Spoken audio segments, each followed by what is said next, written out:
বিশ্ব ক্রিকেটে আবারও প্রশ্নের মুখে আইসিসির নীতিগত অবস্থান। ভারতের জন্য ভেন্যু পরিবর্তন সম্ভব হলেও বাংলাদেশের ক্ষেত্রে কেন সেই সুযোগ নেই, এমন প্রশ্ন তুলে বিতর্কের জন্ম দিয়েছেন সাবেক অস্ট্রেলিয়ান পেসার জেসন গিলেস্পি। সামাজিক যোগাযোগ মাধ্যম এক্সে দেওয়া এক পোস্টে জানতে চান তিনি এই বিষয়ে আইসিসি আদৌ কোনো স্পষ্ট ব্যাখ্যা দিয়েছে কিনা। গিলেস্পির এই মন্তব্যকে ঘিরে শুরু হয় তীব্র সমালোচনা এবং আলোচনা। বিশেষ করে ভারতীয় ক্রিকেট ভক্তদের একাংশ তার বক্তব্যকে ভালোভাবে নেয়নি।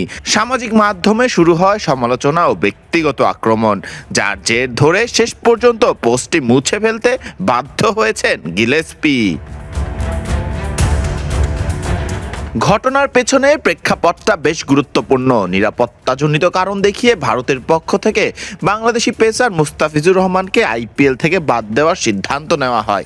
এরপরই বাংলাদেশ প্রশ্ন তোলে, যদি একজন ক্রিকেটারের নিরাপত্তা নিশ্চিত করা সম্ভব না হয়, তাহলে বিশ্বকাপের মতো বড় টুর্নামেন্টে পুরো বাংলাদেশ দল, কর্মকর্তা ও দর্শকদের নিরাপত্তা কিভাবে নিশ্চিত হবে। এই যুক্তিতে বাংলাদেশ তাদের ম্যাচগুলো নিরপেক্ষ ভেন্যু, বিশেষ করে শ্রীলঙ্কায় আয়োজনের দাবি জানায়। তবে ভারত ও আইসিসি সেই প্রস্তাব সরাসরি নাকচ করে দেয়। অথচ অতীতে নিরাপত্তার অজুহাত দেখিয়ে পাকিস্তানে চ্যাম্পিয়ন্স ট্রফি খেলতে রাজি হয়নি ভারত। সে সময় ভারতের ম্যাচগুলো পাকিস্তানের বাইরে আয়োজন করা হয়েছিল।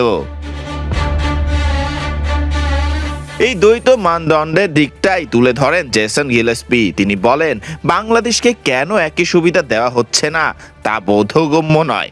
আইসিসির নীতিতে এমন বৈষম্য কিভাবে গ্রহণযোগ্য, সেটাই প্রশ্ন। সমালোচনার মুখে পড়ে গিলেস্পি পরে এক্সে আরেকটি পোস্ট দেন। সেখানে তিনি লেখেন, অতিরিক্ত রাগ ও নেতিবাচক আচরণের কারণে তিনি আগেও সামাজিক যোগাযোগ মাধ্যম ছেড়ে দিয়েছিলেন।